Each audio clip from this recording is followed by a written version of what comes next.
Aquarius, welcome to your mid-June 2018 tarot update. It's Rena, and I'm using the Druid Craft tarot deck this month, and it's very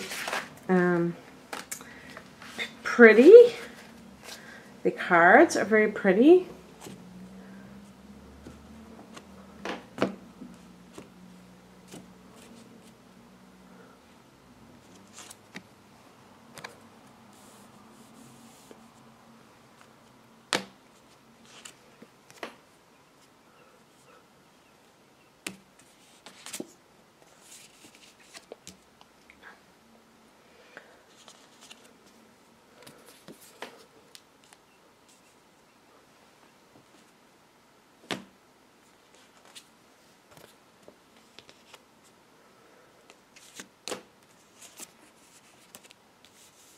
Okay.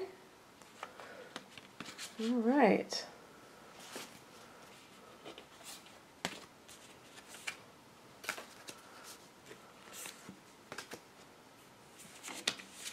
Very interesting because of the centerpiece of the reading. Let me just get these these cards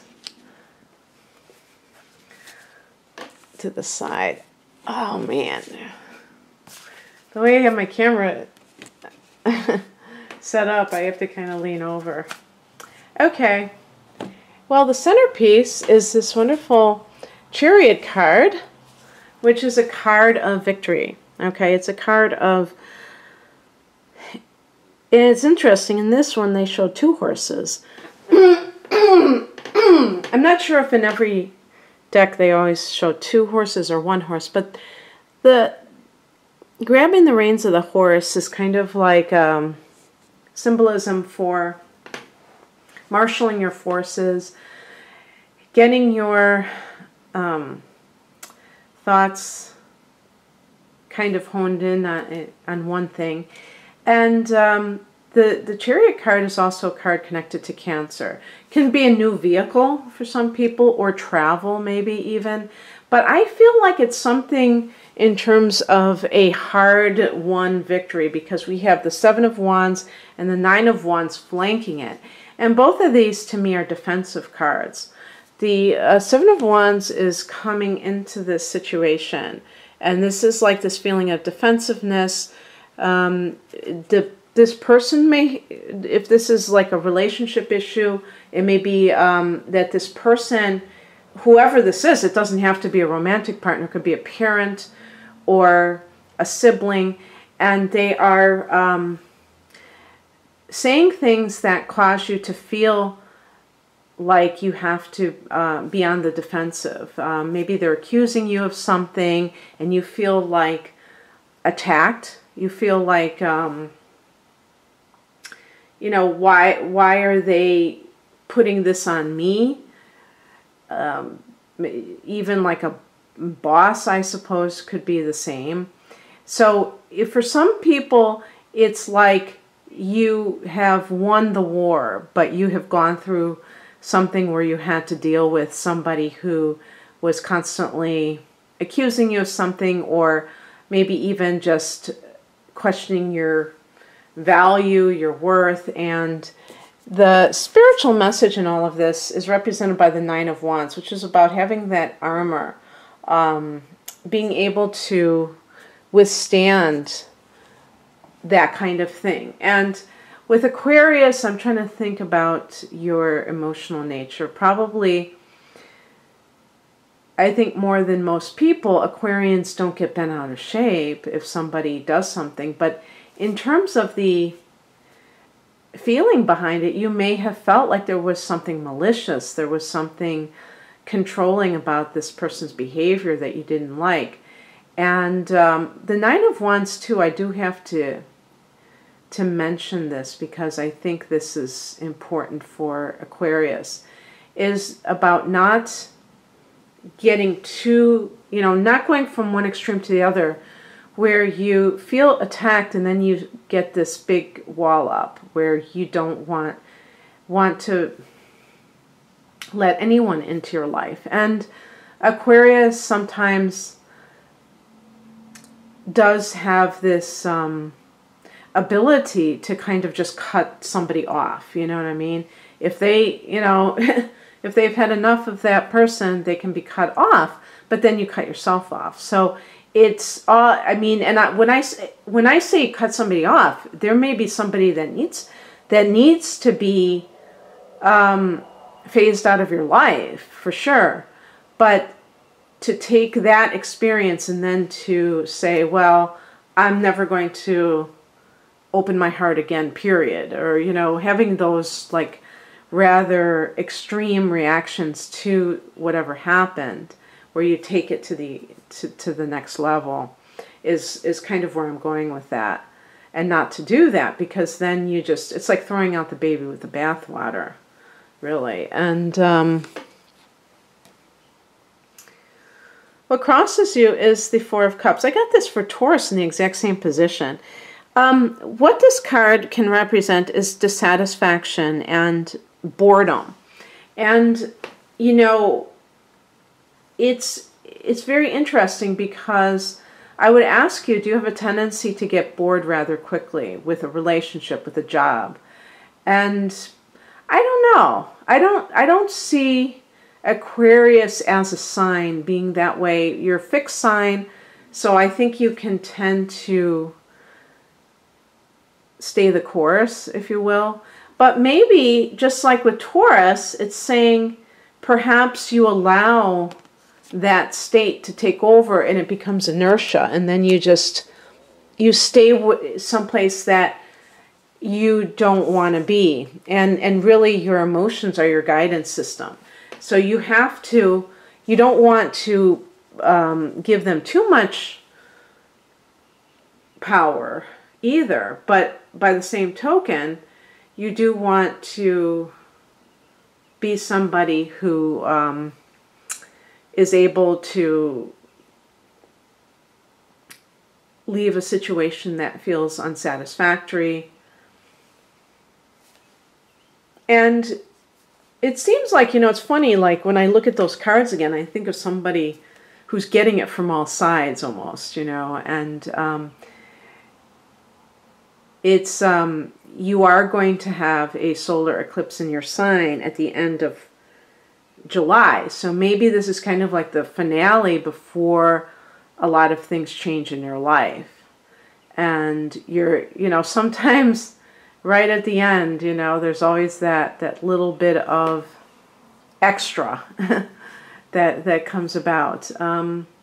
But I go back to the victory, you know, of what the Chariot represents. And you may be dealing with fire signs, or a particular fire sign: Aries, Leo, which is your opposite sign, Sagittarius. What comes in is represented by the Magician. So this is about self-empowerment, taking that that next step. So I think that this may have to do with starting your own business in certain cases. One thing to mention, I think this is important, is at the end of June, there is going to be a Mars retrograde in your sign, starting in your sign, going back to Capricorn. So this can be a time where you feel this sense of,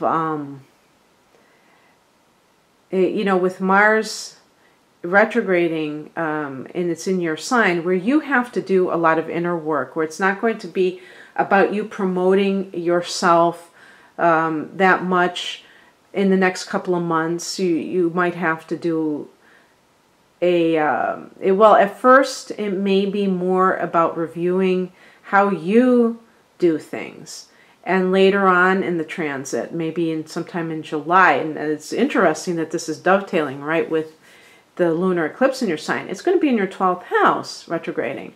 So going back, I mean, so that's kind of like a karmic situation, and maybe you can review in the next couple of months, how do you know, what makes you do what you do in life? You know, what motivates you? Is it coming from the ego? Is it coming from a false sense of who you are and not really knowing who you are, I think you're going to learn a lot about yourself, and you're going to drop those things that no longer work for you in about a month's time. A little, depending on when you're listening to this, of course. And that is going to usher in a lot more new beginnings. As always happens, when you drop something, you gain something. And with the Magician card, it's about knowing that you hold the key.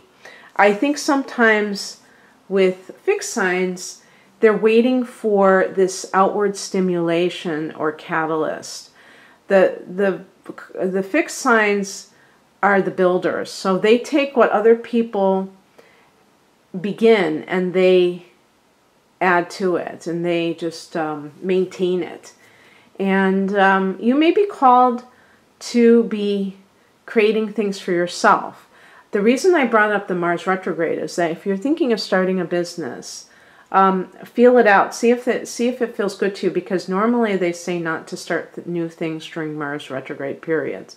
So that would be until the end of August. But I'm always like a little bit hesitant to say that to people, because I don't know if it's kind of feeding into superstition. We have to really tune into ourselves first and foremost. And I don't think anybody can tell you, your divine timing. And this for sure is a general reading. Even an astrological forecast is a general reading if it's online. It's not looking at your specific chart. So just take that for what it's worth. And but what I like about the Magician card, Aquarius, is that it's all about you doing for self. It's not about relying on anybody else to help you to do something. And there's a place for that.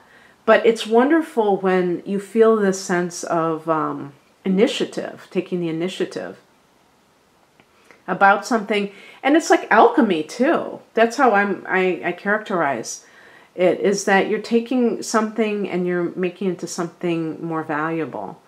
And it's all from your own efforts. The outcome is the Ten of Cups, which is a card of family joy, harmony, the pot at the end of the rainbow, happily ever after.